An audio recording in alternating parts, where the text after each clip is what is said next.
Hey guys, tonight we will hear a dramatic story, one that takes us back to the splendor and sorrow of imperial China and reveals how a single substance unraveled centuries of stability and pride.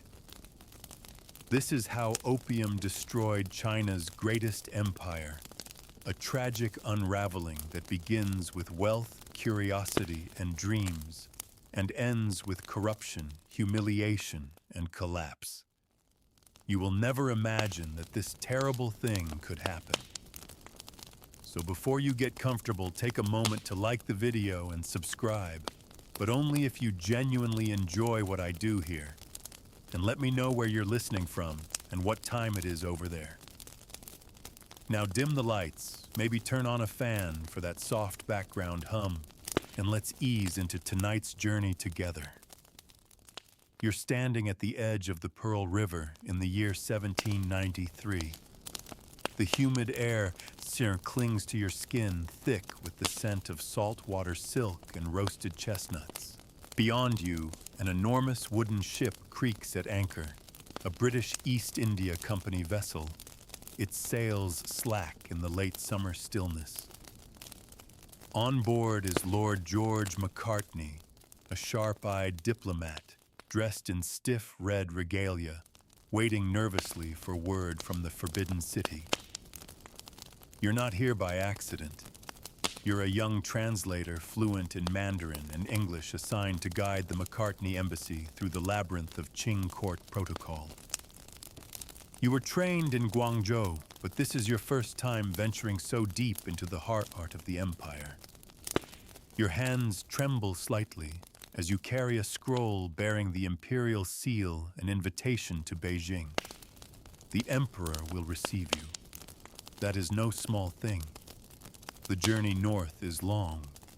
You travel with an entourage of British scholars, botanists, astronomers, and gift-laden porters, tea sets, clocks, rifles, globes. They chatter excitedly about what they hope to offer in exchange for tea, porcelain, and silk. You can't help but feel uneasy. The British come with hopes, but they do not understand this world. After weeks of travel, you finally arrive in the sacred city. The Forbidden City looms like a vision from another realm. Crimson walls, golden roofs, a silence that breathes power. At the center of it all is the Qianlong Emperor, now 83 years old, but still terrifyingly precise.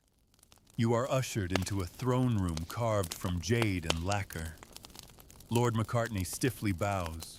He refuses the kowtow, the 9 prostrations required before the Son of Heaven. You hold your breath. Qianlong says nothing for a moment. His gaze drifts over the British offerings with mild curiosity, then settles back on the diplomat. And then in a voice as soft as falling snow, he speaks. China possesses all things in prolific abundance. We have no need of your manufactures. It is not a rejection of trade exists, but it is a refusal to change for the West, to open the empire on foreign terms. And with that subtle but absolute rebuke, the long fuse is lit. You escort Macartney back to Guangzhou. His pride wounded, he boards his ship with the silence of a man who's glimpsed the limits of empire. And yet, the British don't retreat. They change tactics. Back in London, the East India Company reviews its ledgers. China wants silver. Britain doesn't have enough. What Britain does have is opium, vast stores of it grown in the fields of Bengal. It's illegal in China, but demand is growing, quietly, invisibly. You spend the next few years watching the docks at Canton change. You see the foreign ships come in with chests marked cotton and leave with crates of tea. You see men with trembling hands and glassy eyes buying small waxed packets behind silk stalls. You meet your first addict in 1796. His name is Bao, once a wealthy merchant, now a slurred and shaking mess. You try to talk to him, but he's lost somewhere inside himself. He says the smoke is warm and kind, that nothing else matters. You're not alone in noticing. The emperor notices too. Qianlong's son, the Jia emperor, declares a crackdown. Opium is declared strictly forbidden. Smugglers are to be executed. Users are to be punished. You think perhaps the tide will turn, but it doesn't. Not really. Because you're also starting to see something else: corruption. A port official you once trusted begins to accept foreign bribes. A garrison commander turns away as crates are unloaded in the night. Magistrates begin to pretend they don't see the pipes. The drug is not just a poison, it is a currency, and it is spreading. Meanwhile, the British adjust. They no longer just smuggle, they demand. Demand legal trade. Demand expansion of rights. Demand security for their merchants. You are caught between two worlds employed by the foreign firms for your translation skills, yet loyal to your people. You attend more meetings. You carry more letters. You try to translate not just words, but worldviews. The British believe in competition, trade, profit. The Qing believe in order, tradition, harmony. The two are not speaking the same language, even when the words are right. Then comes a name you will never forget: Lin Zexu, a scholar, a statesman, a man of terrifying resolve. He is appointed imperial commissioner in 1839. You meet him once briefly in Guangzhou. His gaze pierces through you like a sword. You, he says, are a bridge. Will you carry poison across or fire? You do not know what to answer. Soon after, Lin Zexu does the unthinkable. He marches into the foreign factories at Canton, demands the surrender of opium stocks, receives them. All 20,000 sfun chests, each one containing enough to ruin hundreds of lives. He does not keep them. He destroys them. At Human Beach, under a choking sky, the opium is dumped into the sea. For weeks, the bay smells like rot and sickness. But the emperor sends his praise. Lin has done what no one else dared. The British, however, are enraged. You feel it in the air, in the tightening of foreign lips, in the arrival of warships. You can smell iron and powder before you ever see it.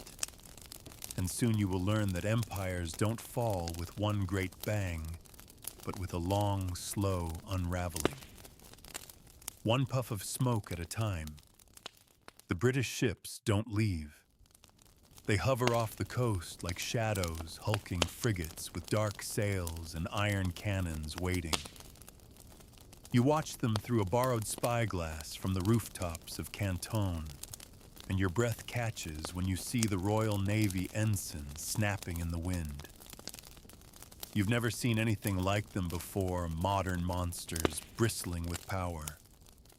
And you know in your bones that something terrible is coming. The Qing are not prepared. Their navy is a patchwork of wooden junks, ceremonial vessels, and outdated artillery.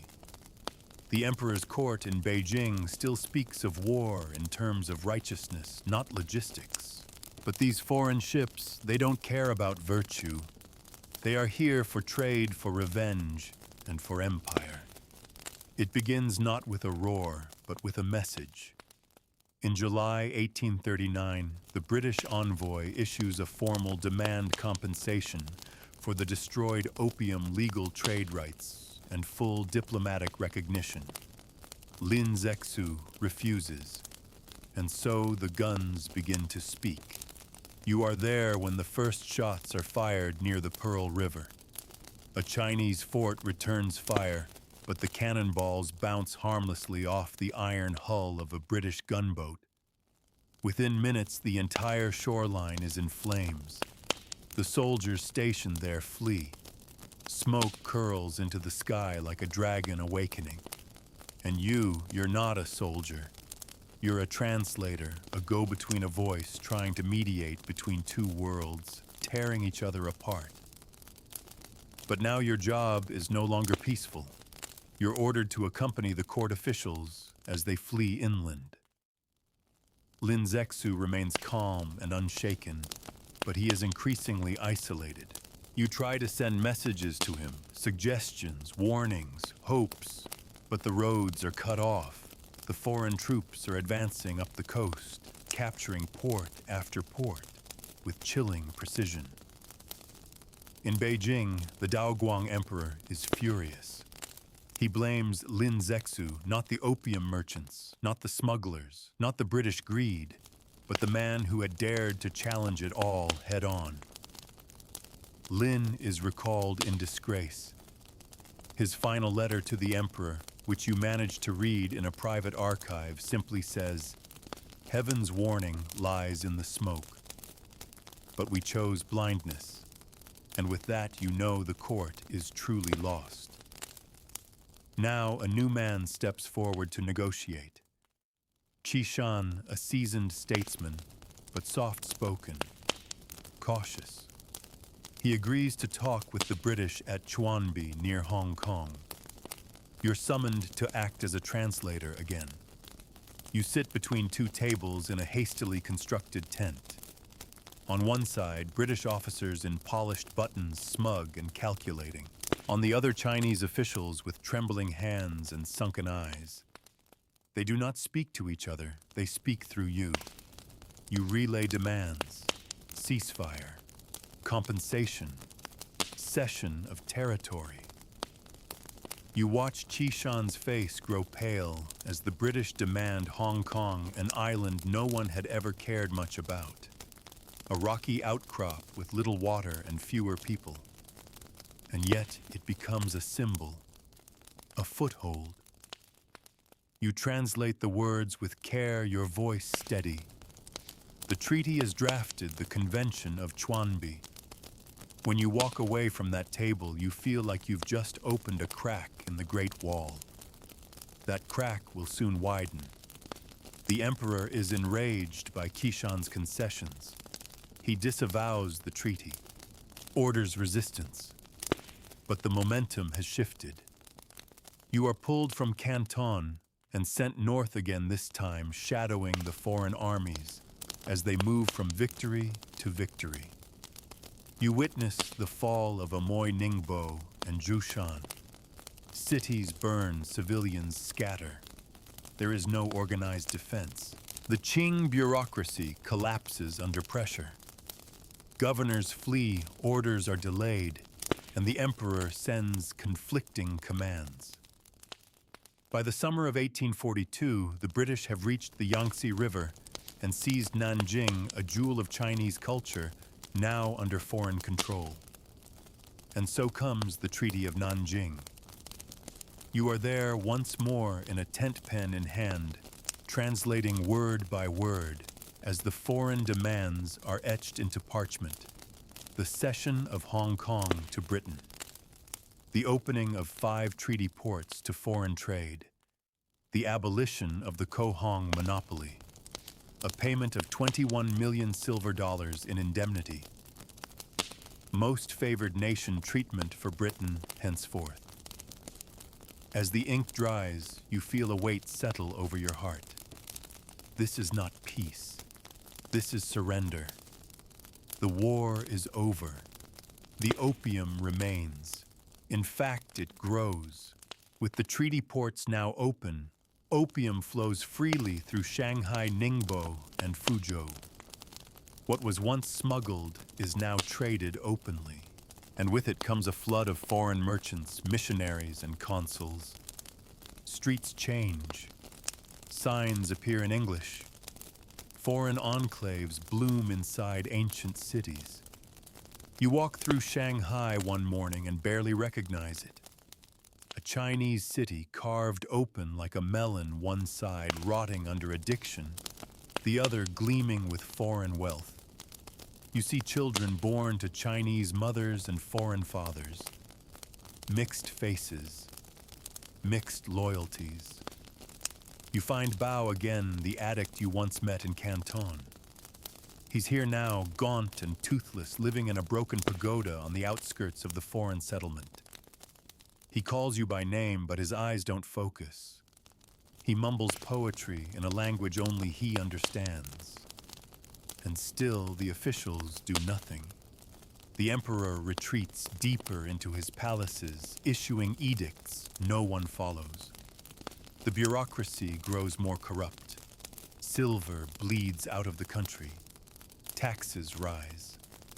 Bandits emerge in the countryside. Peasants begin to murmur. You feel it deep in the ground. A pressure building. Something ancient breaking.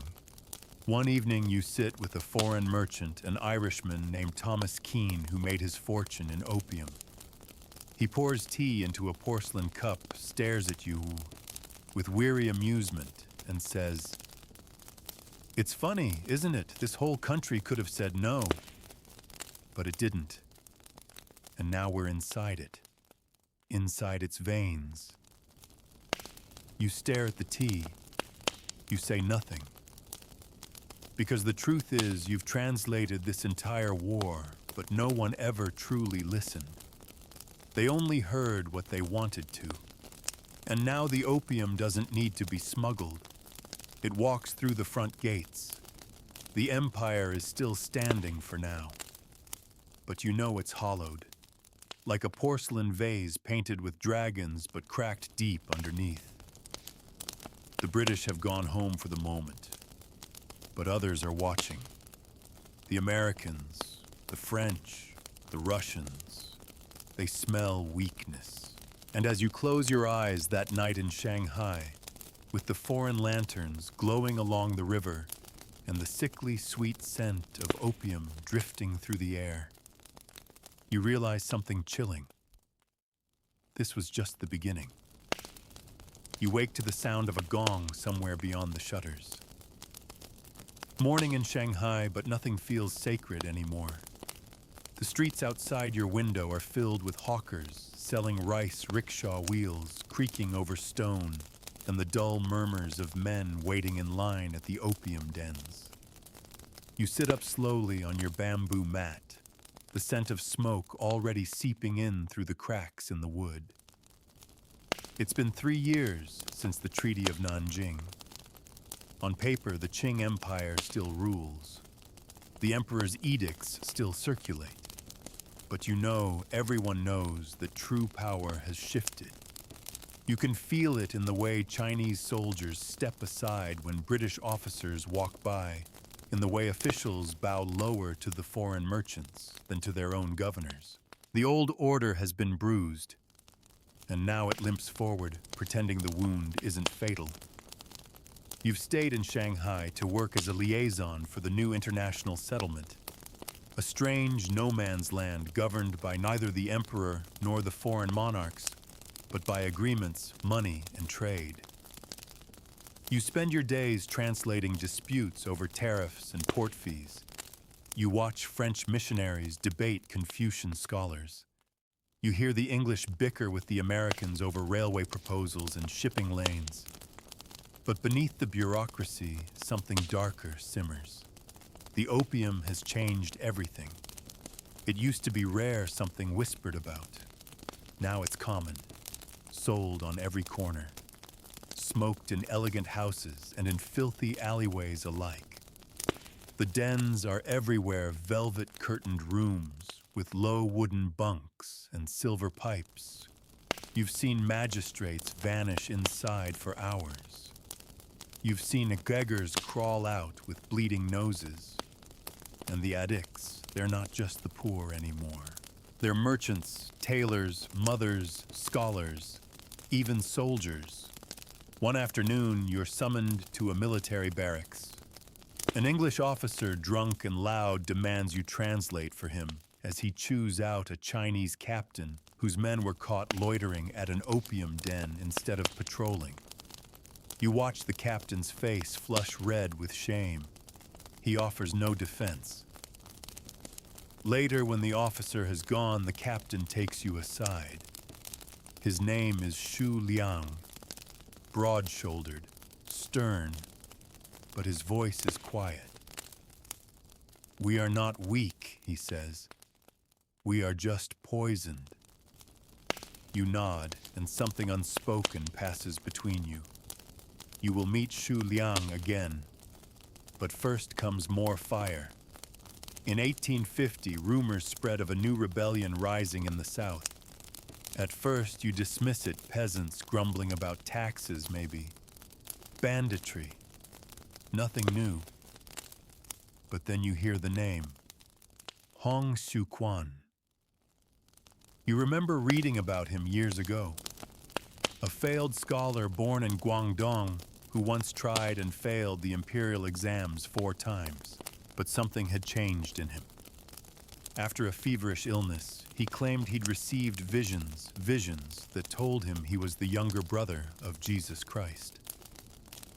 At first you laughed. Everyone did. Christianity twisted through fever dreams, blasphemy, madness. But Hong Xiuquan didn't stop. He began to preach, then to gather followers. And soon those followers became soldiers. They called themselves the Taiping Heavenly Peace, and they had a mission: destroy the Qing, eradicate Confucianism, purify China of demons, build a new kingdom under God's law. It sounds absurd, until they start winning. You read dispatches from the south.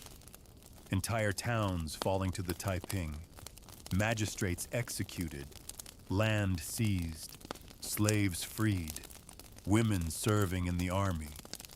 The Qing send troops, but they're poorly trained, disorganized, and addicted. The Taiping sweep through them like fire through paper. And you are called again to translate. But this time not for the British, for the court.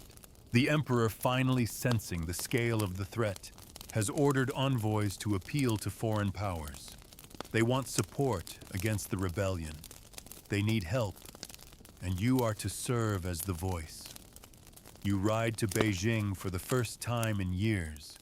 The capital has changed. The streets are quieter. The walls are chipped.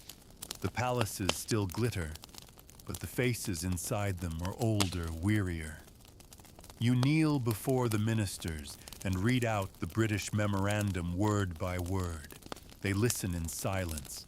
They want trade, you say, not war. But they'll help for concessions. The ministers bristle. One of them, a man with trembling hands and sunken cheeks, snaps, "We will not barter with barbarians for our survival." You look at him, and you want to scream, you already did. But you say nothing.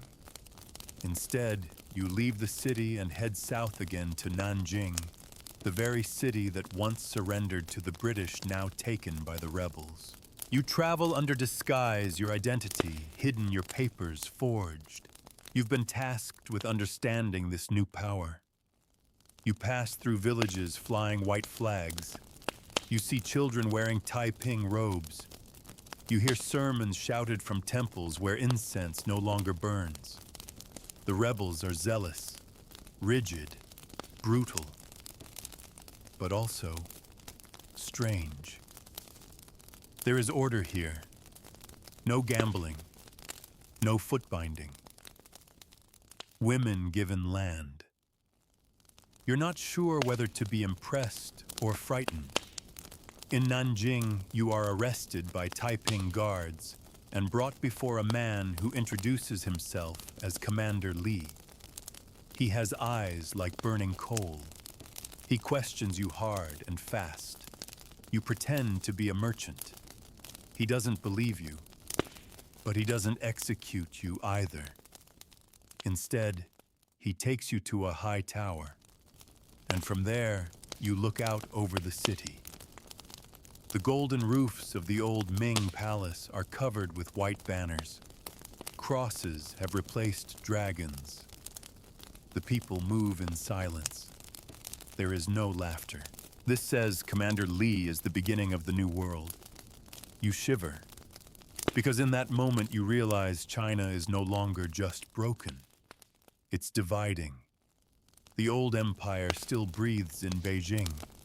The foreign settlements grow fat in Shanghai. And now this new kingdom rises from the ashes. You are trapped between them all. A voice with too many masters. A witness to a land tearing itself into thirds. And still, the poppy grows. In fields beyond every city. In crates packed tight aboard foreign ships. In the lungs of soldiers. In the dreams of princes. Even as rebellion blazes and thrones tremble, opium remains. Quiet, patient, winning the war no one talks about. You return to Shanghai in secret, your name scratched from the records of your journey. The court cannot admit you were ever in Nanjing. To acknowledge the strength of the Taiping rebels would be to acknowledge the Qing's weakness. And that they cannot afford. But you've seen too much. You've seen a nation with two hearts now beating out of rhythm. One in Beijing, where the son of heaven hides behind crumbling etiquette. The other in Nanjing, where a false messiah promises salvation through blood. And beneath both opium. You walk the streets of Shanghai again, but everything feels different now. The city is bigger, taller, but colder too. Foreign banks line the Bund. Armed patrols from the international settlement enforce a kind of law that answers to no emperor. Signs hang in both Chinese and English. But you know which language holds the power now. You meet Xu Liang again. He's no longer a captain. He's a general now, or close enough to one, dressed in a patched uniform with a saber at his sarasa and sorrow in his eyes. He remembers you from the opium den scandal. He laughs softly. You were always good at listening, he says. We need people who listen. You ask what he means, and he tells you they're forming a militia, not under Qing command. Not under foreign control. A third force, something new. Loyal to China, not the dynasty. Trained in modern warfare. Armed with both Chinese steel and foreign rifles. You've seen the rebels, he says. You know what's coming. If we don't fight on our own terms, we won't have a country left to save. You agree to help. Not with weapons, you're no soldier, but with words. You'll speak for them when needed. Write letters, translate treaties, read foreign manuals, and you do. But something darker begins to happen too. The opium dens grow even larger now. What were once small, dim corners are now palatial establishments, rooms lined with velvet and gold thread. You pass one late at night, and see a man in scholar's robes, his eyelids fluttering, a smile frozen on his face as the pipe falls from his hand. A servant catches it mid-air. No one speaks. You've lost count of how many addicts you've seen, and then you receive a letter. It's from your cousin in Hunan. You haven't heard from her in years, but now she writes in a rushed hand begging you to come. Her son, your nephew, is only 14, but he's stopped eating, stopped speaking. The village healer says it's a southern sickness. You know what that means. You leave the next morning. The journey is long and rough. Bandits stalk the countryside. Roads are muddy and poorly kept. Villages burned by Taiping raids lie silent, charred skeletons of what they once were. When you finally arrive, the boy is barely alive. He lies on a mat in the corner, bones poking through his skin. His eyes flicker open for a second when you speak his name. Then he turns away. Your cousin kneels beside you, sobbing. We didn't even know what it was, she says. The merchant said it helped with sleep, just a little to calm the nerves. You bury the boy 2 weeks later, and on the way back to Shanghai, you burn the merchant's cart. No one stops you. When you return, Xu Liang is waiting. He doesn't ask what happened. He just hands you a sealed letter. It's from the court. Another negotiation is underway. This time it's not about opium. It's about treaty revision. The British want more. Always more. More ports. More privileges. Legal immunity for their citizens on Chinese soil. The Americans and French are watching too, ready to press their own demands. You are summoned to Tianjin. You ride with a delegation of ministers, quiet, pale men with eyes like rice paper. None of them trust you. You're too comfortable around foreigners. Too fluent. Too familiar. You've heard the whispers. Foreign dog, they call you behind your back. You don't care, because you've learned something they haven't. Empires don't fall from invasion. They fall from rot. At Tianjin, the foreign fleets are waiting. Their cannons gleam in the sun. The British envoy wears a monocle and carries a letter of friendship that reads like a threat. You translate each clause aloud. One by one, the ministers' faces fall. Clause 3, foreigners may travel freely throughout China for trade or missionary work.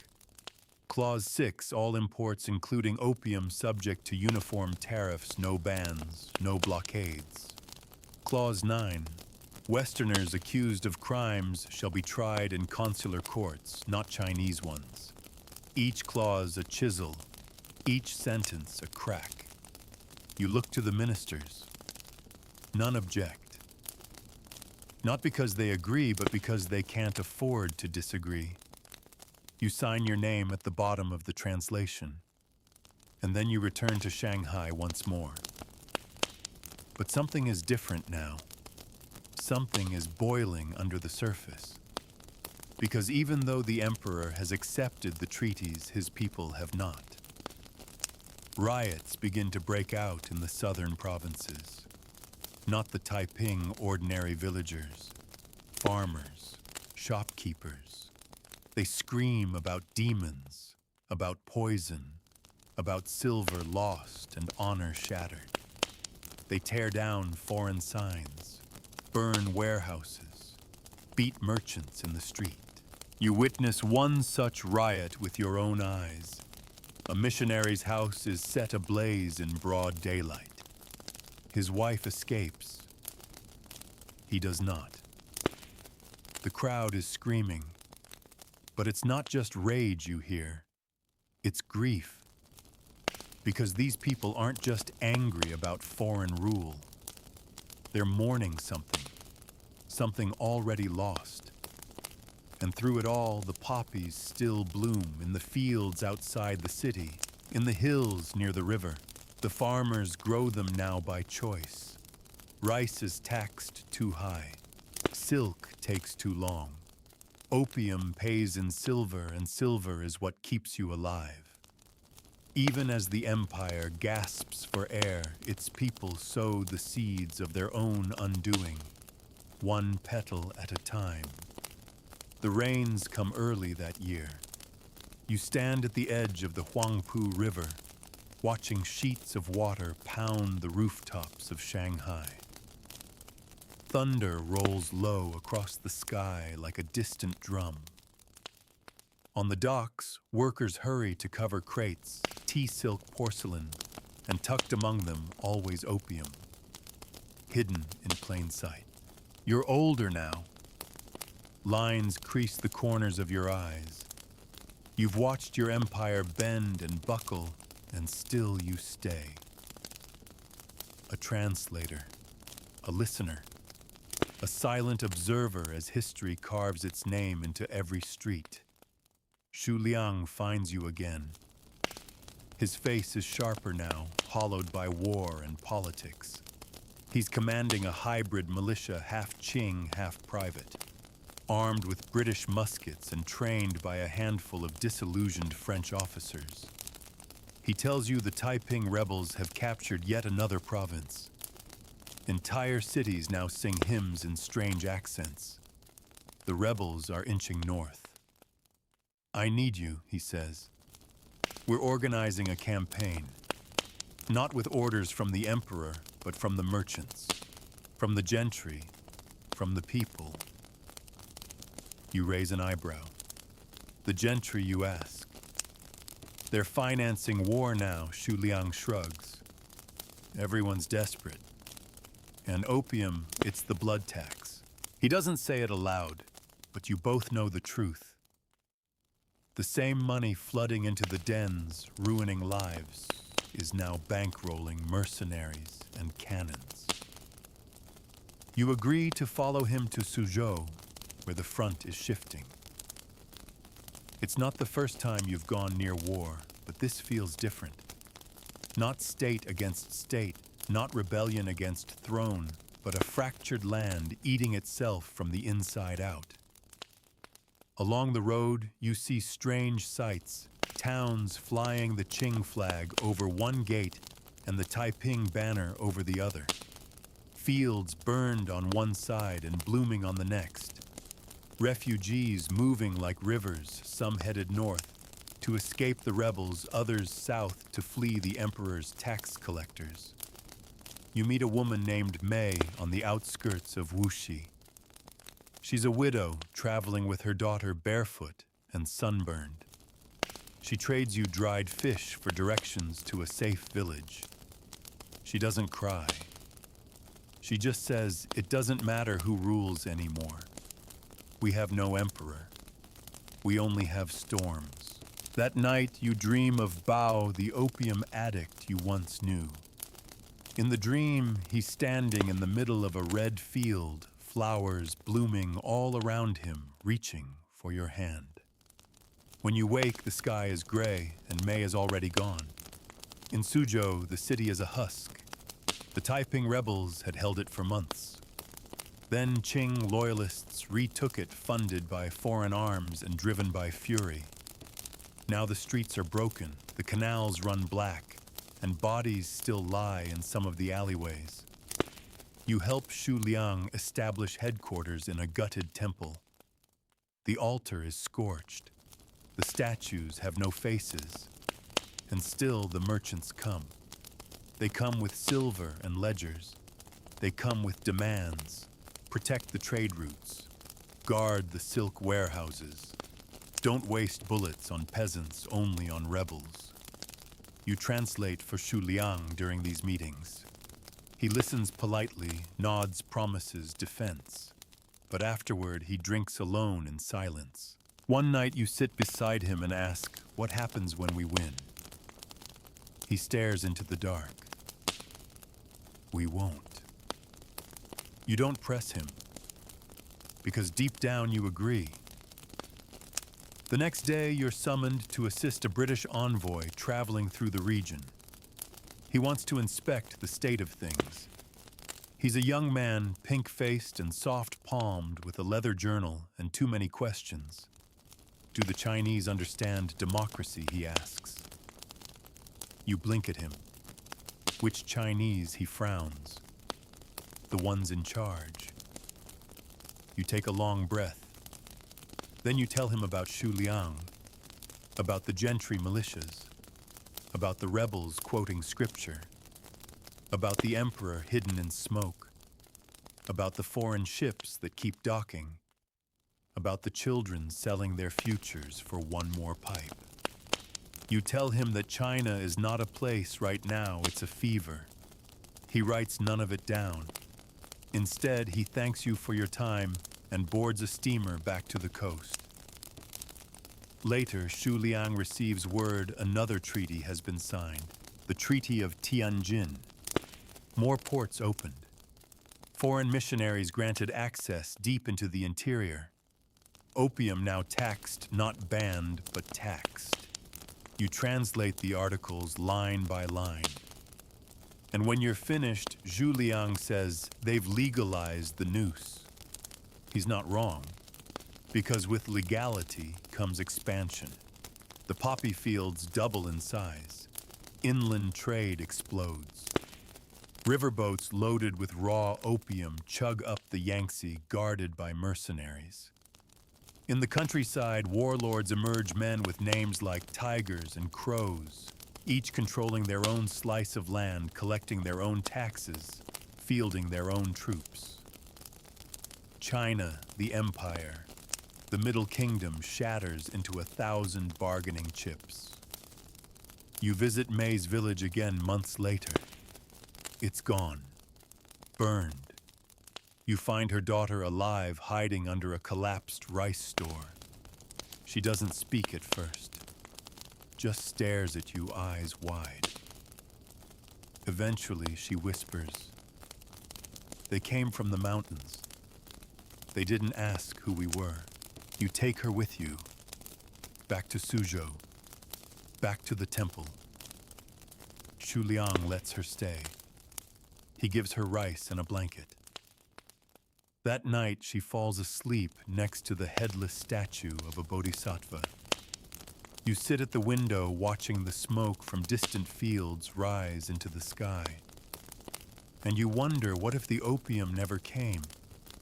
Would the empire still be here? Would there still be an emperor? Would the people still believe you close your eyes? And you realize it's not just the bodies opium destroys. It's the memory, the idea of China, the thing that once bound this place together. By the time you return to Shanghai, the city no longer feels like China. You walk down the Bund and see gas lamps flickering in front of buildings with Greek columns and English plaques. Steamships unload barrels stamped with foreign crests. Young men in bowler hats drink brandy in salons above opium dens that pulse with red light beneath. Carriages roll past temples now turned into trading houses. You hear more English than Mandarin. You used to dream in Chinese. Now your dreams have accents. The girl May's daughter travels with you. She doesn't speak much. She listens, watches, follows your every step like a shadow. You've given her a new name, Lin. It means forest, a quiet place. You want her to have that, even if it only exists in memory. You find work again as a translator. There's always need. Diplomats, merchants, missionaries, they all need someone to bridge the silence between tongues. But now, more often than not, you are translating pain. A merchant sues a Chinese father for his dead son crushed under a British wagon. You're asked to soften the phrasing. A missionary demands protection after his chapel is defaced. You're told to make his complaints sound urgent, but not inflammatory. A French captain wants access to inland villages for research. You must omit the part about weapons in the crates. You do it all. Because if you don't, someone else will. Lynn begins learning English. She sits beside you at night, scribbling letters in charcoal on old opium invoices. You don't stop her, but you can't help but wonder what future she's writing for herself. One morning you walk past the customs house and see a poster nailed to the gate. The Second Opium War has begun. You stand there for a long time. You thought the First War was the end. But now the British are back, this time with France beside them. The Qing had tried to push back, seized a British ship, arrested the crew, called it piracy. But the foreign powers took it as defiance. And this time they are not just coming for trade. They are coming for Beijing. Zhu Liang sends for you. He's been recalled to join the defense of the capital. You ride north with him past burned villages and empty rivers. Soldiers line the roads, barefoot conscripts with wooden spears, some too young to shave. Beijing, when you arrive, is a city braced for disaster. The Forbidden City still stands, but its aura is dimmed. The great red gates look small now, flanked by foreign cannons. You pass a regiment of French soldiers practicing drills near the summer palace. You look at their crisp uniforms, and then at your own troops, tattered, thin, silent. Inside the court, panic reigns. The emperor does not speak in public. Ministers argue behind silk screens. One wants to surrender. Another demands vengeance. No one mentions the people. You're summoned to translate for a negotiation attempt. A British diplomat, Lord Elgin, meets with Prince Gong, the emperor's brother. You recognize Elgin. Cold eyes, voice like a scalpel. He smiles politely and slides across the treaty terms. You translate the words legalized opium, opening of Tianjin and more ports, permanent embassies in Beijing, foreign travel rights across the empire, massive indemnities. Prince Gong listens without blinking. When the list ends, he asks only one question. What if we say no? Elgin's smile never fades. Then we will burn your palaces. And they do. You're not there when it happens. You only hear about it later, how British and French soldiers marched through the summer palace, looting everything they could carry. Porcelain, paintings, scrolls, jade seals, statues of dragons shattered beneath boot heels. And then they lit it all on fire. It burned for 3 days. The smoke was visible from the Forbidden City.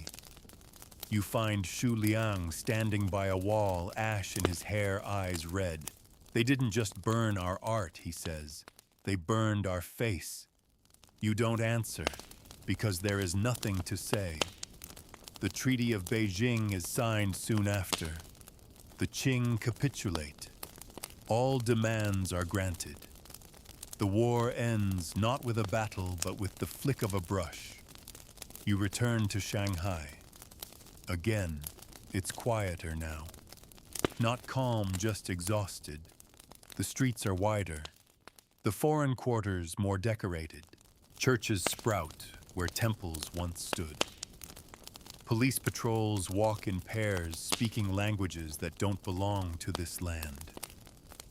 The opium dens operate with impunity. They no longer even hide. Lynn is 16 now. She reads well, writes better. She started helping missionaries translating hymns into Mandarin. You find one crumpled under her pillow one night. A song about mercy, about forgiveness. You think of Bao, of Mei, of the broken statues in Suzhou, of the palace in flames. And you wonder, can anything be forgiven? Lynn asks to study abroad. In England, a scholarship has been offered. You say yes because it's her future, but your chest aches as you say it. The day she boards the ship, she turns to you and says, I want to understand them. I want to know why they did this. You nod. But deep down, you're afraid she will, and that the answer won't make things better. The ship vanishes into the haze of the harbor, a silhouette slipping across the gray horizon. You stand alone on the pier long after Lynn's vessel has disappeared from sight. The wet wind brushing against your face like fingers trying to pull you back. Seagulls wheel overhead. You hear them calling, and for a moment, it sounds like her voice. She's gone. Across oceans, to a place you've only ever imagined, where chimneys stretch higher than mountains, where factories never sleep, where the poppy is just a flower in a greenhouse. You return home to an empty house, and for the first time in years, you are truly alone. The city doesn't notice your grief. Shanghai hums with new life, but not yours. New consulates rise from the earth. American flags flutter beside French stonework. Steam-powered trams shudder along tracks laid by foreign companies. The rivers are choked with barges and gunboats. You walk among them like a ghost. Sometimes you visit the old districts, the alleys where you once ran errands as a boy, where lanterns glowed warm and sweet dumplings steamed in the evening air.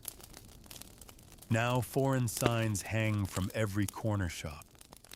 You pass a boy with red cheeks and a British accent buying lotus candy from a vendor who bows too quickly. You no longer recognize this city, and yet it knows your name.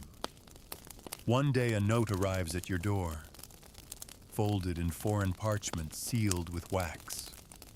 It's from Lynn. She writes from London. The handwriting is precise, the grammar nearly perfect. She describes fog and frost, the smell of coal and iron. She tells you about the school library, the lectures on philosophy, the kindness of a librarian who walks with a cane and calls her Miss Lynn with pride. She signs the letter with a simple phrase, "I'm trying to remember where I come from." You hold that line in your hands for a long time. You write back. You tell her stories not just of the wars, but of quiet things, the scent of plum blossoms in spring, the sound of temple bells on New Year's morning, the way her mother once braided her hair. You try to capture a China she's never truly known, and that you fear no longer exists. You keep writing. But history does not pause for memory. In the summer of 1862, a new tide rises. The Taiping Rebellion, now more than a decade old, has reached its peak. Nanjing remains the capital of the Heavenly Kingdom, and rebel armies continue to scorch their way through the heartland. The Qing court, fragile as porcelain, leans heavily on mercenary forces, among them a name that soon becomes infamous, Charles Gordon. A British officer, brilliant, ruthless, devout. He takes command of the ever-victorious army, a foreign-led militia that crushes rebel strongholds with methodical brutality. Xu Liang tells you Gordon walks through gunfire without flinching, that his men follow him like dogs follow a master, and Gordon fights for the Qing, for the dynasty, for China. At least, that's what the court claims. But you know better. Gordon fights for order, not for China, but for the illusion that it still rules itself.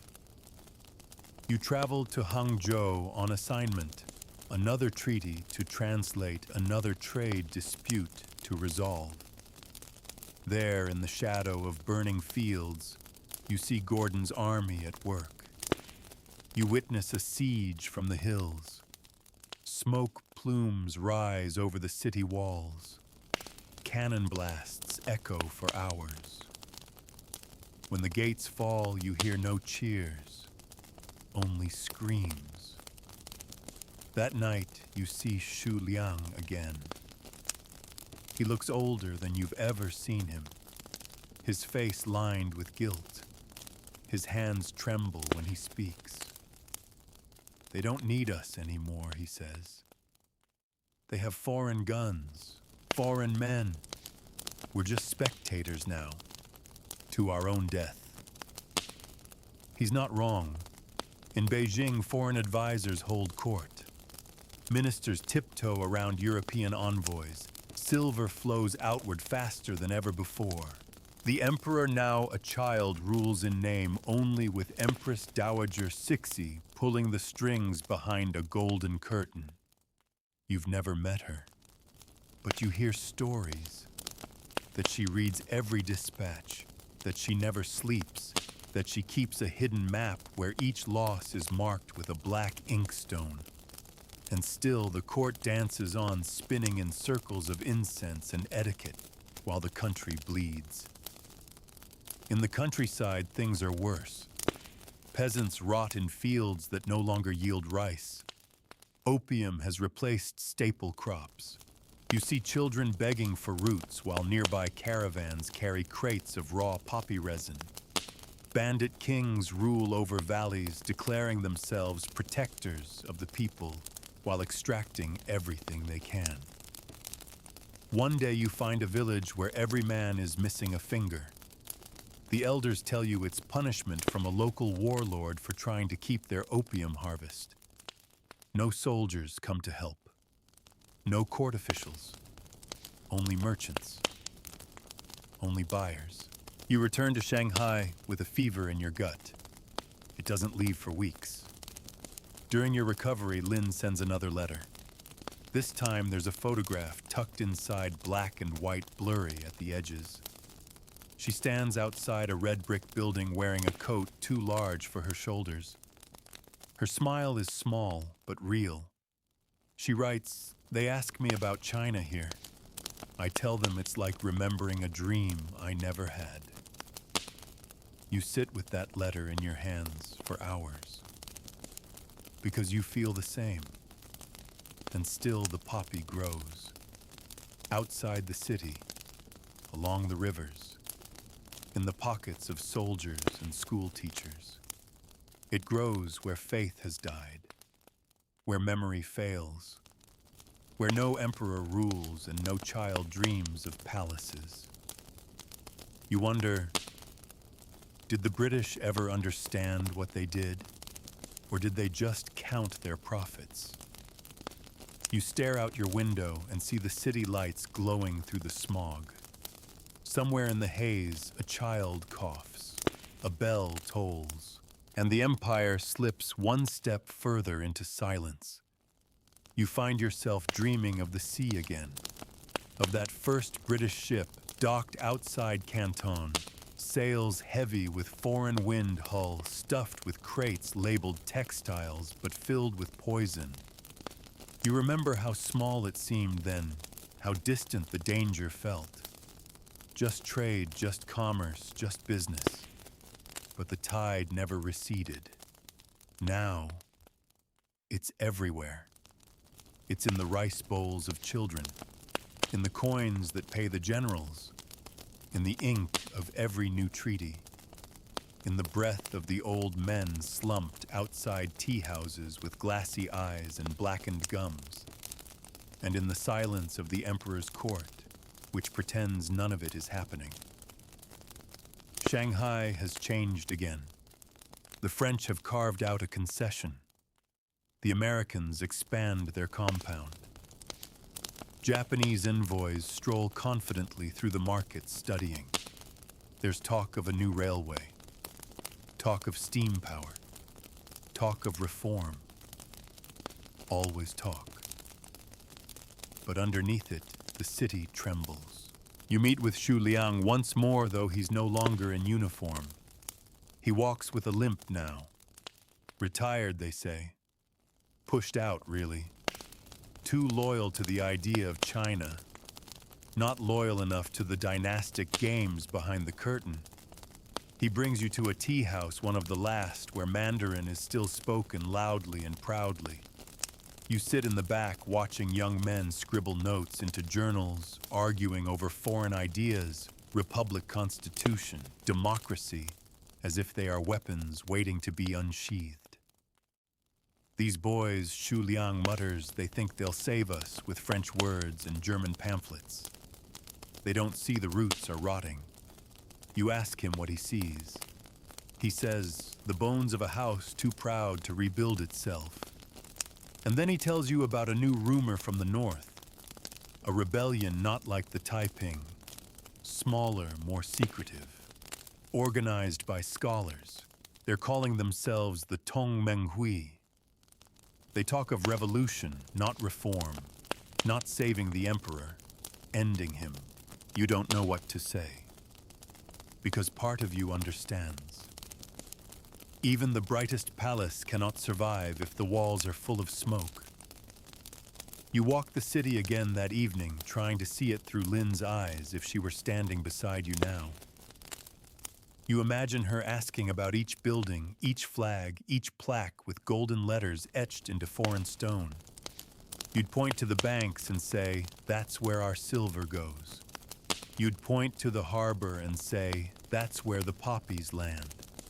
And you'd point to the sky choked in gray and whisper, "That's where our gods used to live." You receive another letter from her a week later. She's finished her studies. She's considering staying. A teaching position has opened. Good salary, good health, no war, no hunger. She wants your blessing. You sit with that letter for days, unable to write back. Not because you don't want her to stay safe, but because you don't want to admit that she has more of a future there than here. And still the empire cracks. The countryside floods. Famines sweep through Henan and Anhui. Entire villages vanish beneath yellow waters. Starving families turn to bark grass, anything. Government aid never comes. The money is gone, funneled into opium revenues and military stipends, or stolen. You read a report from a southern town where an entire district burned after a spark landed on a shipment of poppy resin. The fire melted everything.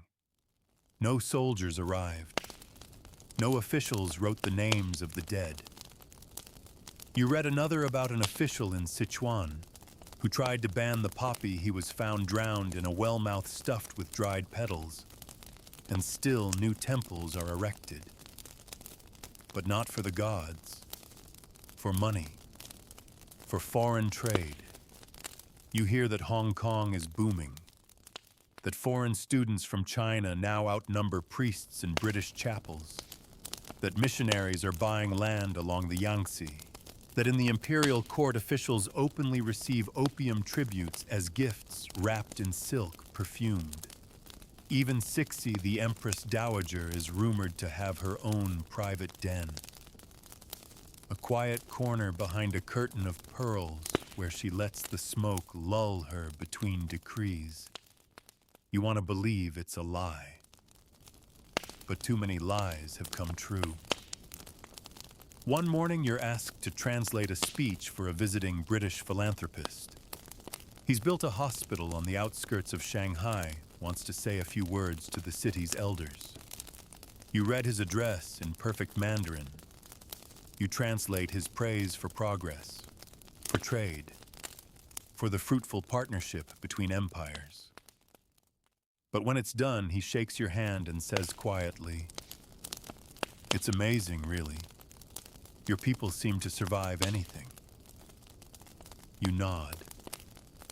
But deep down you wonder, is this survival or something slower than death? That night you pass a new opium den near the temple district. It used to be a monastery. You remember attending a funeral there. As a child, candles, monks, the soft sound of bells. Now the bells are gone.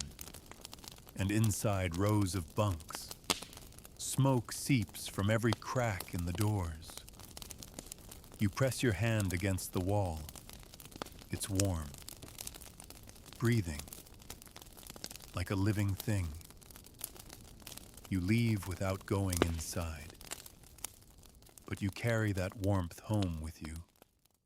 And later, as you sit by the candlelight writing your reply to Lynn, you hesitate before you write the final line. You don't want to lie.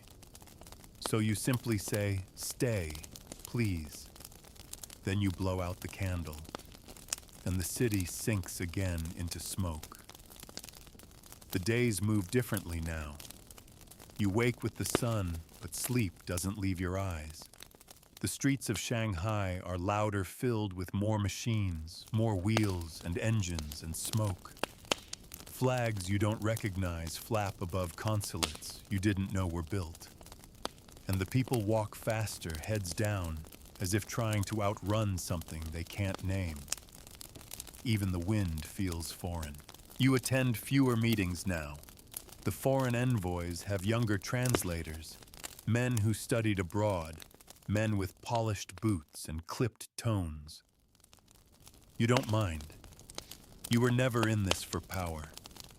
You were just trying to understand the words before the silence. Xu Liang is gone. You never saw him die. But word reached you from a friend he vanished during a skirmish outside Wuhu. A minor engagement. Hardly mentioned in the papers. Some say he was captured. Others say he was betrayed by his own men. But you don't believe either. You believe he walked away. That he simply grew tired of watching the country he loved bleed from 1,000 unspoken wounds. You keep his sword. He once left it leaning against the temple wall in Suzhou, half buried in dust. You never gave it back. Sometimes in the quiet you unsheath it, just to hear the whisper of steel against wood. The old Qing dynasty limps forward. The boy emperor is now a young man, barely, but he is emperor in name only. The real power lies behind the curtain, where Empress Dowager Cixi continues to orchestrate the illusion of stability. You hear she's ordered a marble boat to be built on the palace lake, a boat that cannot sail. You laugh when you hear it, not because it's funny, but because it's perfect. An empire made of stone and smoke floating nowhere. There are calls for reform now. In the newspapers, in tea houses, in the mouths of students with round glasses and ink-stained fingers. You sit in on one of their meetings quiet in the back as they debate revolution modernity, the Japanese model. Some idolize the West. Others speak of Sun Yat-sen, of secret societies and the coming storm. One of them recognizes you. You're the old translator, he says. You wrote the early dispatches during the Second Opium War, didn't you? You nod. He bows low. Thank you for surviving. It's the strangest compliment you've ever received. But he means it. They all do. Because in their minds, you are a bridge to the last version of China that existed before the opium came and swept it all away. And maybe they're right. You go home that night to find a package from Lynn. A box carefully wrapped. Inside a book. English title. Her name printed on the spine. She's written it herself. A collection of essays about identity displacement language. Inside the cover, a letter in her own hand. I don't think I belong here. But I don't know if I belong there either. You hold the book like an artifact. Something sacred. Something pulled from a dream you never thought would come true. And for the first time in a long while, you cry. Not for her. For you. Because no one ever taught you how to mourn something that is still alive. Outside, a thunderstorm begins. The windows rattle with each gust. Rain lashes the roof like bullets. You sit in the doorway watching the city bathe in sudden darkness. Lamps flicker. Somewhere down the alley, a man stumbles from a den, coughing, holding a half-burned pipe like a torch. You know what comes next. Another treaty, another concession, another rebellion in another province. The machine grinding forward, a country locked in the loop of its own unraveling. But you also know that something is shifting beneath the surface. You feel it in the streets, the way the students move, the way the old merchants whisper when foreigners pass, the way young women wear their hair shorter, walk alone, ask questions. Change is not coming like a fire, it's coming like a tide. And yet the empire doesn't see it. In the Forbidden City, ministers debate whether railroads offend the spirits. In the provinces, magistrates arrest school teachers for handing out foreign books. The Qing dynasty sharpens its claws, but it's scratching at shadows. You receive an invitation to return to Beijing. A final negotiation, they say. A routine matter. A formality. You go, out of habit more than duty. And when you arrive, you find a city dressed in ceremony yet starved of purpose. The walls stand tall, but the people within walk as if the sky has already fallen. You're led to a reception hall lined with crimson carpets. The officials greet you with stiff bows. They speak of trade routes and tariffs and cordial relations. But their words are hollow. You can hear the echo in each sentence. And then from the far end of the chamber, a familiar voice, translator, she says. You turn, and for the first time you see Empress Dowager Cixi in person. She is older than you imagined, but her eyes are sharp, piercing. She studies you like a page she's already read but wants to memorize. She dismisses the others with a flick of her fan. And then she says, Tell me, what do they say about me? Abroad. You hesitate. She smiles coldly. I asked what they say, not what you think. You answer truthfully. You speak of how they call her cunning, ruthless, brilliant. How some admire her control, others despise her resistance to reform. How they blame her for the dynasty's slow rot. And how none of them truly understand the weight she carries. She listens, eyes steady. Then she nods.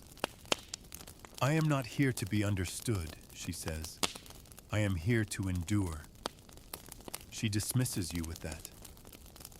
And you walk out back into the Beijing dusk, carrying her words like another unmarked treaty.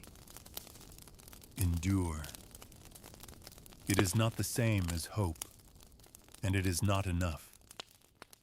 You leave Beijing with a strange tightness in your chest. The Empress Dowager's words echo with every step southward. I am not here to be understood.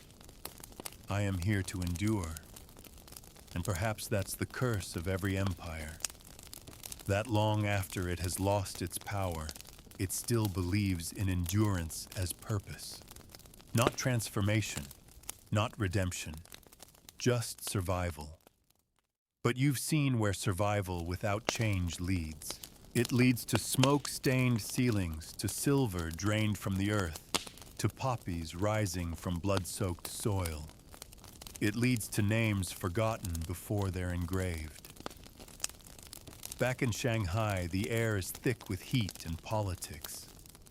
There are whispers in the markets, low voices talking about Japan, about the Meiji Restoration, about how the Japanese modernized faster than anyone expected.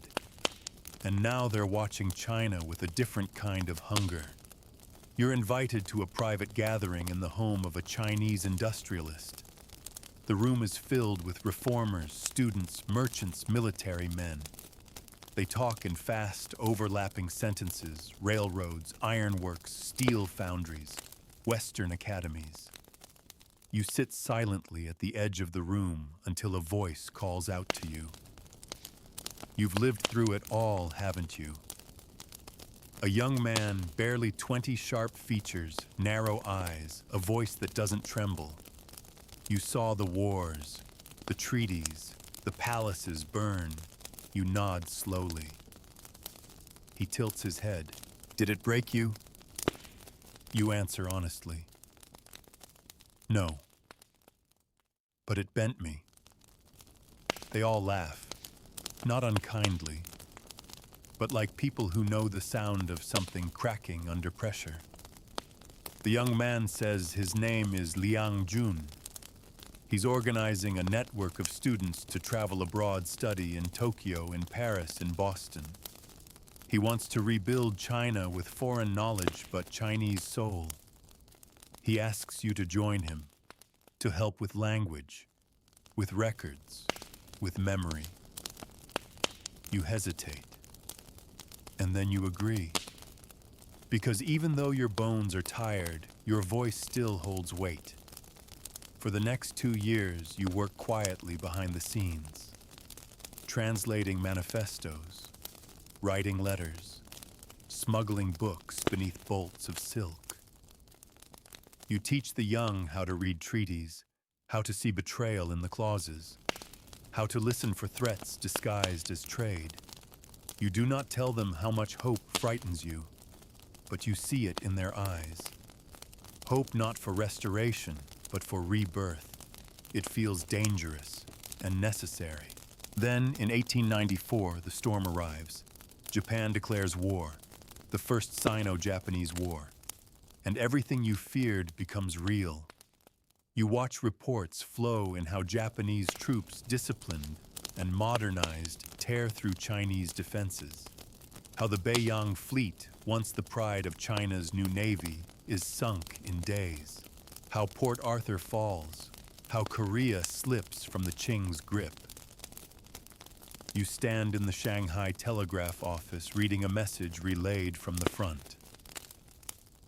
We are not just losing territory, we are losing face. The Treaty of Shimonoseki arrives on your desk weeks later.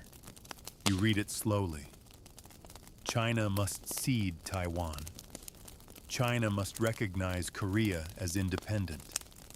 China must pay 200 million taels of silver. China must open even more ports. China must grant manufacturing rights to Japanese businesses. Each line another step into the abyss. You walk to the river that night, stare out over the muddy water, and wonder if this is the moment the Middle Kingdom finally sinks. And yet, the next morning you find Liang Jun still working, still printing pamphlets, still recruiting, still dreaming. The old ways are dying, he says. The question is whether we bury them or whether they drag us down with them. You nod. And then a month later, everything catches fire again. You hear it first as a rumor, a secret society calling themselves the Righteous and Harmonious Fists are attacking foreigners in the countryside. They claim they are immune to bullets, that their rituals make them invincible. You scoff. You've heard this story before. Zealotry disguised as patriotism, and yet it spreads. Within weeks, the countryside erupts. Telegraph poles are pulled down, railroads sabotaged, churches burned, missionaries killed, foreign businesses looted. The Boxer Rebellion has begun. You don't join them. You don't believe in their magic. But you understand their rage. After decades of humiliation of carved-up cities and stolen land and pipes in every province, anyone standing up feels like justice even if it's madness.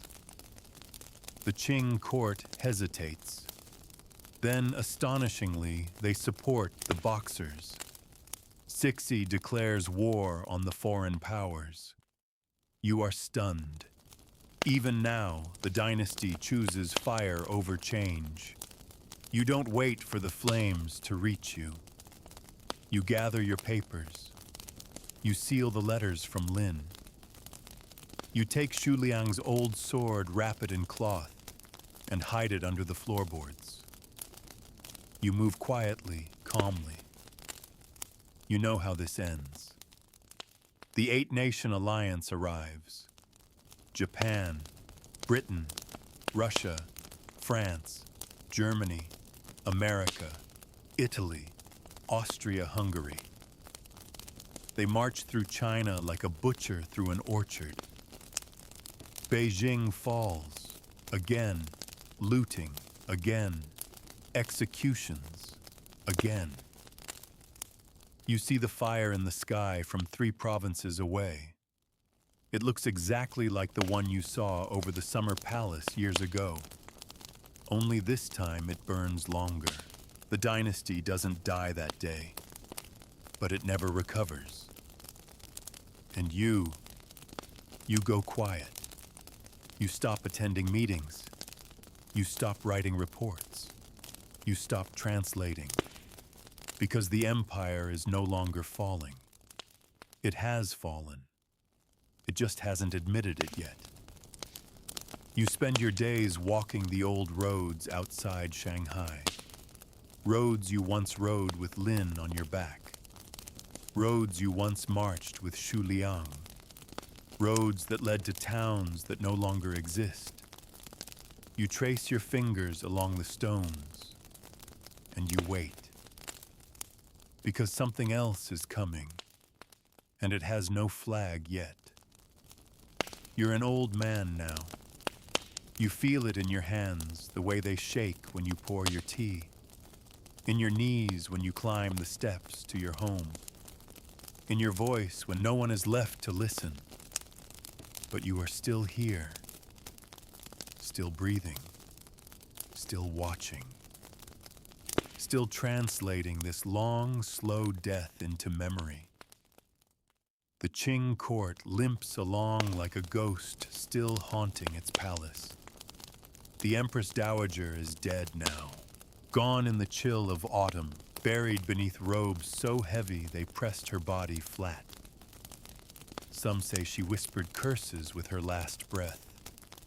Others say she died smiling, believing she had outlived the end. But you know she didn't. She simply refused to look at it. Now the boy who once played with wooden dragons behind silk curtains has become the last Emperor Puyi. Just a child, 8 years old. Crowned in a palace already emptied of power, dressed in gold woven from yesterday's lies. He does not speak in public. He does not issue edicts. He sits behind glass like a porcelain figurine watched by tutors and eunuchs, told he is the son of heaven, while foreign soldiers still patrol his gates. You hear the whispers in Shanghai and tea shops and alleyways. This is the end. He is the last. The dragon throne is hollow, but it doesn't fall with a bang. It falls like a leaf. Quietly. In 1911, it begins in Wuchang. A mutiny, a gunshot, a flag raised over a barracks where men once swore loyalty to a dynasty they no longer believed in. The revolution moves like wind, faster than ministers can report, faster than the court can censor.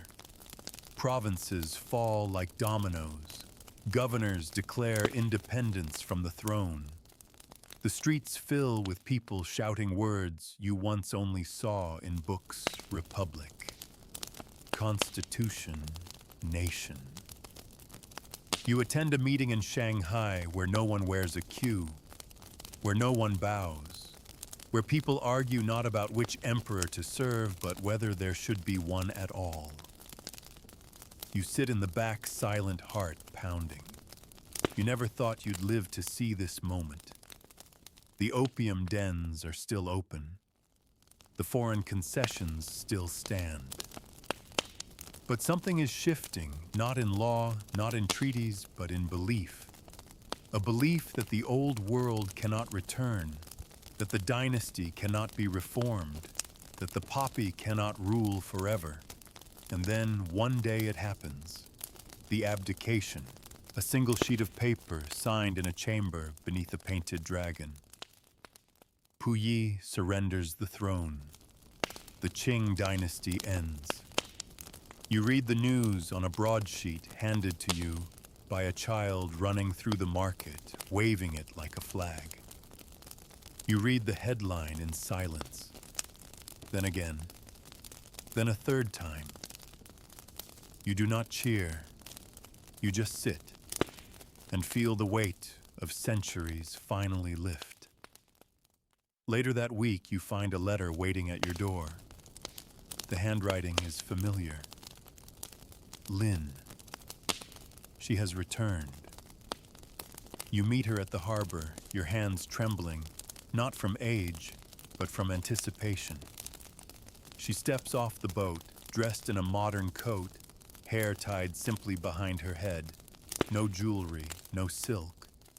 Her eyes scan the crowd, then fall on you. She smiles, and just like that, time folds. You walk together through Shanghai. She tells you about her years abroad, about the lectures she gave, about the students who asked what it felt like to come from a country ruled by smoke and thrones. She tells you she never had a good answer, but she always mentioned you. You take her to the tea house Xu Liang once loved. It's still there barely. The sign faded, the tables chipped, but it's quiet and safe. She tells you why she came back, not for nostalgia, but to write. I want to tell our story, she says, not just of opium, but of what came before it and after. You nod. You understand. Because if the empire fell because its people forgot what it meant to live without chains, then maybe memory can be resistance. She asks about the sword. You take her home and show it to her, still wrapped in the old cloth, still sharp, still silent. She touches it like it's a relic.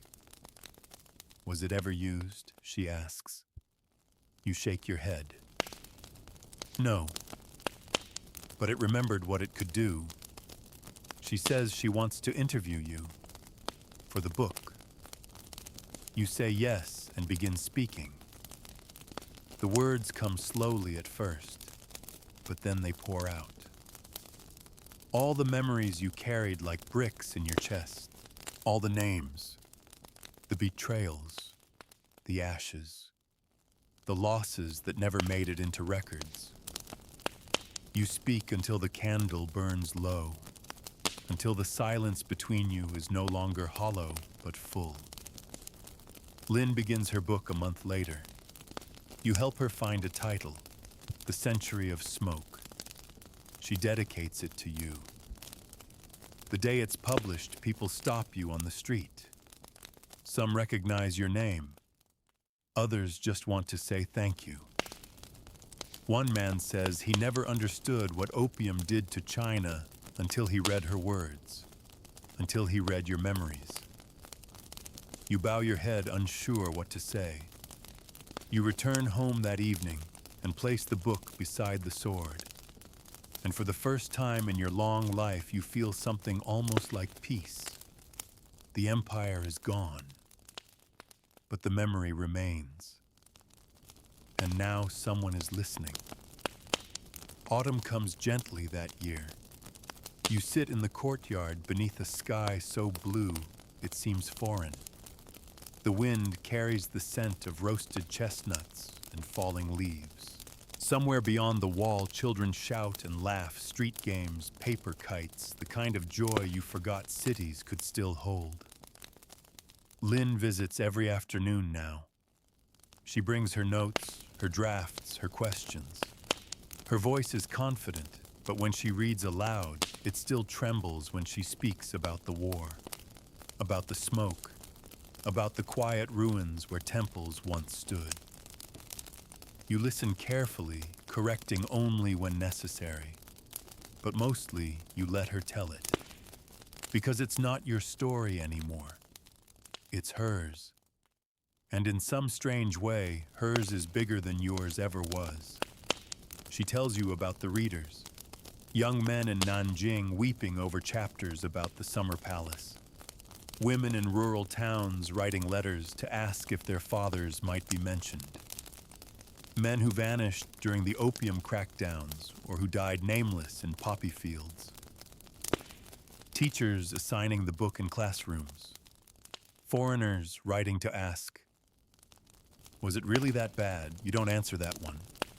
You only say it was worse. You receive a letter from a university in Beijing.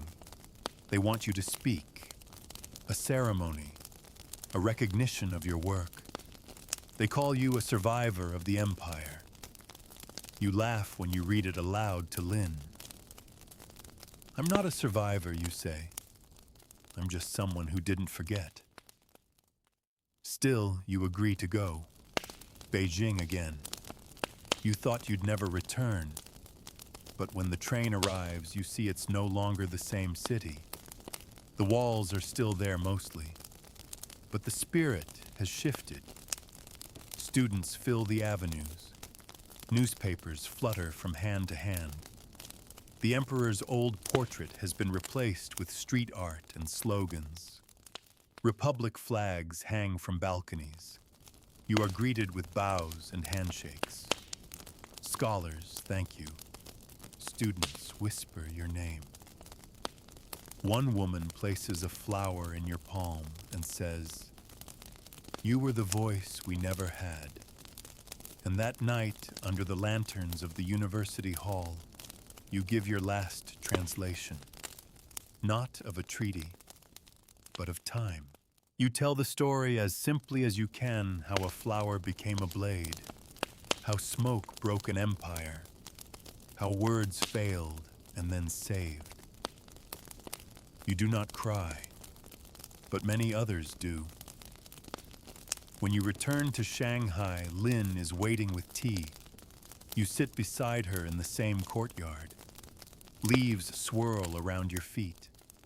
The city buzzes beyond the walls, but in here there is stillness. She tells you she's been offered a post editor-in-chief of a new journal. Chinese writers, Chinese editors, their own printing press. No foreign investors, no imperial seal. You see it in her eyes. Fire, and you feel no fear. Because the world you grew up in, the world of opium smoke and treaties signed in blood, is over. Not gone, not erased, but spoken aloud now. And when things are spoken, they change. Lin asks you finally about your greatest regret. You think about it long and hard. Is it Bao, the first addict you watched fade? Is it Xu Liang, who gave everything for a country that vanished beneath his boots? Is it Mei walking barefoot through the mud with her daughter clinging to her hand? Is it the emperor, the sword? The city that died and was born again too many times? You take a sip of tea before answering. My regret, you say, is that for too long I thought silence was safer than truth. She writes it down without speaking. Then he places her hand gently over yours. No words, only warmth. That night, you don't sleep. You stay on the porch, wrapped in a thin blanket, watching the moon rise above the rooftops. You think about the scrolls you once carried to Beijing, the British voices you translated through clenched teeth, the crates of opium packed under the docks like coffins, the treaties written with ink but soaked in suffering, the emperor who ruled from behind silk, the girl who became your voice when yours began to fade. And you wonder if this life were to be lived again, would you still walk the same path? Yes. Not because it was easy, but because someone needed to remember. And now someone else does too. Lin begins writing a new book. This one isn't about war. It's about healing, about rebuilding what was lost, about the farmers who turned their backs on the poppy and replanted rice, about the temples restored by volunteers, about addicts who found strength again, about how an empire collapsed but a people endured. And it begins with a single sentence. This is not the story of how we died. It is the story of how we survived the poison. The rains return in spring, soaking the earth and washing the streets clean. Shanghai glistens under the downpour. The trees in your courtyard lean gently in the wind, their branches dripping with fresh water. The world feels softer, like something old being born again. You've taken to walking every morning now, slowly, carefully past the same walls you've known since boyhood. But they've changed, painted over, rebuilt, repurposed. The narrow alleyways where beggars once huddled have become cafes. The sound of coughing from the opium dens has been replaced by the clink of porcelain cups and conversation about politics and poetry. You pass a bookstore one morning and see Lin's new book in the window. The cover is simple, an old map of China faded at the corners with a single crimson poppy drawn over the center. The title reads, "After Smoke, a People's Awakening." You pause to stare at it. Inside, a young man points to the display and tells his friend, "That's the book they were talking about. The one that explains why we lost everything and why we didn't stay lost." You don't say anything. You just smile. Lin visits that afternoon with a stack of letters in her arms. Fan mail, she says, though the term feels strange in Chinese. Notes from school children, from widows, from ex-soldiers, from men who watched their fathers vanish into dens and never come out. She reads them aloud to you. Some of them are simple, "I didn't know this happened." Some are angry. "Why did our leaders let this happen to us?" But most are something else. Quiet, grateful, soft. "Thank you for telling the truth." And for the first time in your life, you understand the power of memory when it's written, not just spoken. You taught Lin how to speak across empires. Now she's teaching others how to speak across silence. You receive an invitation from a school in the countryside, a place that used to grow opium. Now it grows rice, mulberries, and children. They've named a classroom after you, not for your service, but for your words. You visit in late May. The fields are emerald green, glowing in the sunlight. You watch barefoot children race each other between the trees, shouting rhymes about emperors and republics and tea. They give you a tour. Tiny desks, blackboards, paper fans with handwritten poetry. And on the wall, a painted banner in bright red china is not what she was, but she remembers. You sit in the back of the classroom while the teacher reads a passage from After Smoke. Lin's words, your stories, reborn in voices higher and more hopeful than your own ever sounded. You close your eyes and for a moment the weight on your chest lifts, not gone, but lighter. Later, one of the boys asks you, "Did you fight in the war?" You smile and shake your head. "No," you say, "but I watched it. I carried the words. I translated the silence." He looks confused, then asks, "Did it hurt?" You nod. More than anything, he bows awkwardly and offers you a peach. You eat it in silence, the juice sweet, the bitterness gone. Back in Shanghai, Lin is organizing a symposium. Writers, thinkers, survivors. She's calling it the Gathering of Memory. You sit with her as she drafts the schedule. Panels about post-war healing, about the economics of addiction, about rebuilding faith after empire. She wants you to speak. You refuse gently. Your voice is louder now, you tell her. Mine belongs to yesterday. She leans in, kisses your forehead. Only if yesterday is done with you. You chuckle, but you don't change your mind. You attend the gathering, though. You sit in the front row cane across your knees, nodding as people step up to speak. A young woman recites a poem about her grandfather, who once served in the ever-victorious army. An elderly man talks about his village's decision to burn their poppy fields after decades of planting them. One man cries, a woman sings. You don't need to speak, because you are surrounded by echoes now. And then one afternoon in the quiet between events, Lynn brings you something wrapped in cloth. You open it carefully, your fingers slow but sure. It's the sword.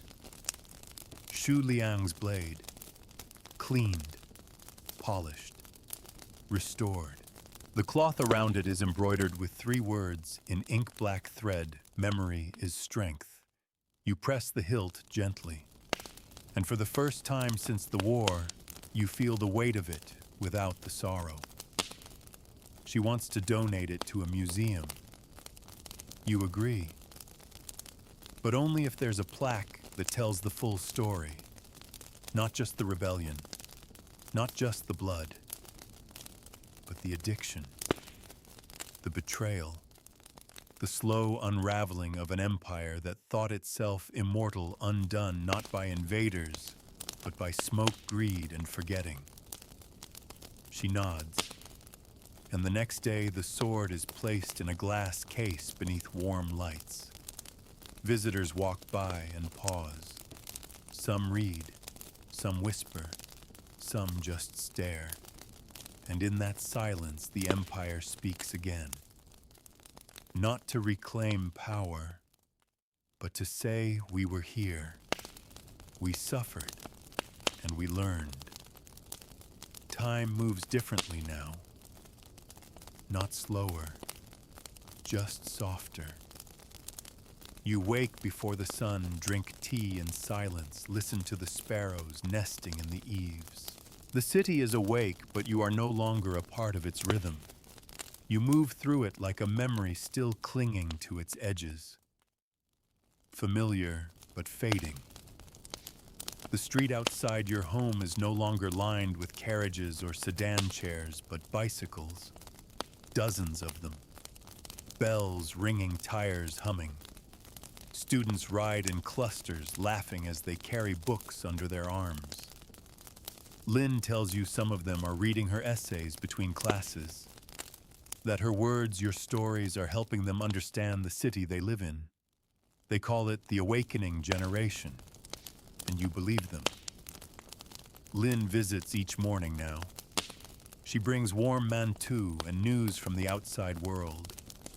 She talks about lectures, articles, the young writers she mentors.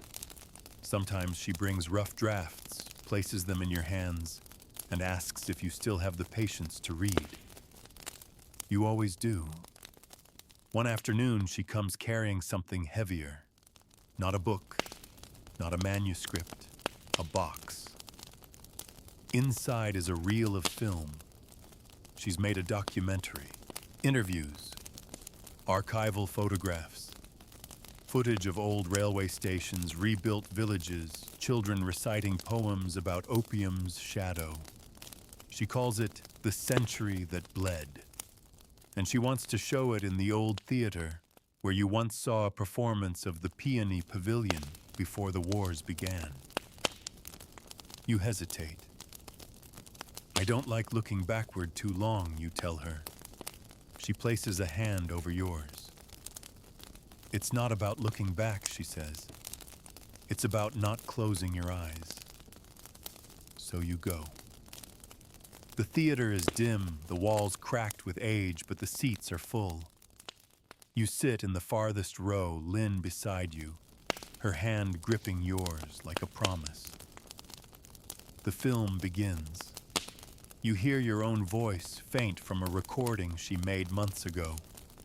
Your words narrate the flickering scenes of old treaties, burning palaces, collapsing gates, mothers weeping in poppy fields.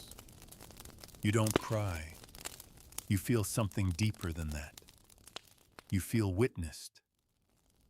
When the lights return, the room is silent. Then applause, soft, slow rising like a tide. Afterward, a young man approaches you with tears in his eyes. He doesn't speak at first. Then finally, my great-grandfather was lost to the Opium Wars. We never knew what happened. But now, I feel like I do. You don't offer answers, just a bow. You walk home beneath lantern light. The air is cool, the streets quiet. And as Lynn hums a folk song beside you, you realize you can't remember the last time this city smelled like smoke. The days grow shorter. Your body grows slower. You know what is coming, not in fear, but in certainty. You begin to organize your papers, your journals, your old letters wrapped in ribbon and yellowed at the edges. Lynn helps you, though you catch her wiping her eyes when she thinks you're not looking. You tell her where the sword is stored. You show her the drawer where you kept every translation you ever wrote, each treaty, each decree, each edict signed under threat. Why keep them, she asks. Because forgetting is how it all began. You find a letter tucked between two old documents. It's from Xu Liang, written just before he disappeared. It's short. One line. If China lives again, let it be without chains. You read it aloud to Lin. She writes it down. You spend your final days beneath the wisteria tree in your courtyard. Lin brings a chair, a blanket, a flask of hot tea. She reads to you sometimes her own work, sometimes poetry, sometimes passages from old archives that mention your name without knowing your face. One evening, she reads a passage from a book of Proverbs. You close your eyes while she speaks. A nation that forgets its wounds will suffer them again, but a nation that tends to them may learn to walk without pain. You whisper, it's time. Lynn doesn't ask what you mean. She already knows. That night, you sit together beneath a sky bright with stars, the air crisp, the silence comforting. She holds your hand. You close your eyes, and you remember the riverbanks of Canton, the face of Lord Macartney, the smoke on the Pearl River, Bao and Mei and Xu Liang, the temple in Suzhou, the scream of cannons, the flash of swords, the scent of ink on a treaty you could not stop, the weight of the language you carried, the fire over the summer palace, the face of a girl asking if anything could be rebuilt. And then peace, Joe. The city mourns quietly. News of your passing spreads not with headlines or proclamations, but in soft conversations across classrooms, bookstores, and libraries. People who never met you speak your name as if it belonged to a shared dream. They pass copies of Lynn's books to one another. They read aloud your quotes under trees between school bells and crowded trams headed across the Bund. Lynn does not speak at your memorial. Instead, she plays a recording of your voice, an old one barely preserved. Just a few words, history is not what happened. It's what we choose to carry forward. No one claps. They don't need to. In the days that follow, a small museum opens on the outskirts of Shanghai. Lynn curates it herself. It's not grand. Just 2 rooms and a courtyard. The entrance is carved with your name, but inside the exhibits are about everyone else. The forgotten ones. An opium pipe cracked but real. A bundle of treaty pages translated in your hand. A photograph of the ever-victorious army. A child's sandal found in a field of abandoned poppy stalks. Xu Liang's sword. Beneath it a plaque. Used in no war, but carried through every one. Visitors come. slowly at first, then in numbers. Children draw their own versions of the empire, not the dragons or the golden roofs, but the people, the workers, the survivors, the ones who refused to disappear even when their country tried to. Lynn publishes one final book before she steps away from the public eye. It's not history, it's letters. Yours to her, each one transcribed and printed exactly as it was written. No edits, no footnotes, no analysis. Just your voice, honest, flawed human. The book sells quietly, then steadily. Eventually it is translated into other languages. Somewhere in a university in London, a student reads your story and asks her professor, "Why didn't we learn about this in school?" The professor doesn't answer, because he doesn't know. In a small home in a village in Hunan, a woman lights incense beside a portrait of a man she believes may have once stood beside her great-grandfather in Suzhou. She doesn't remember his name, but she whispers, "Thank you." In a field once lined with poppy, now bursting with rice, a farmer's son builds a stone marker. On it he etches 3 characters, "Never forget," and beneath them, "To the translator of the fall." You are no longer here to see it, but in the silence that follows your story, something grows. Not power, not empire, but truth. And truth, like seeds beneath ash, does not bloom quickly. It waits, it endures, and one day it rises. So now, as you lay there in the quiet, let your body sink deeper into the mattress. Feel the weight of history, vast, heavy, sorrowful, slip away from your shoulders.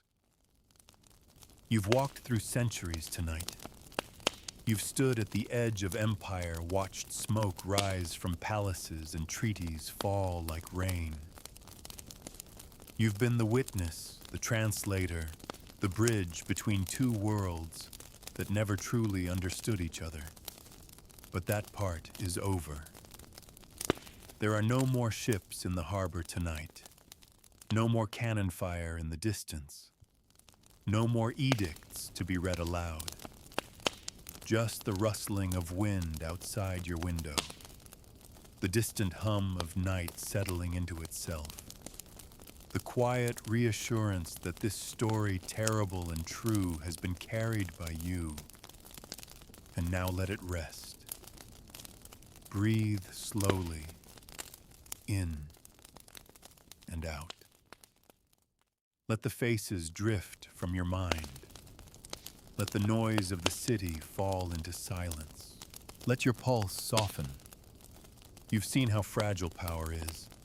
How even the grandest empires can collapse, not with battle, but with addiction, with greed, with forgetting. But you've also seen how memory can endure. How truth, though quiet, has a way of surviving. You are safe now. There are no more stories to carry, no more names to remember. Just this moment, this stillness, this breath. Sleep, knowing that you have walked through the ashes and emerged with your eyes open. You do not belong to the empire. You belong to the dawn that follows.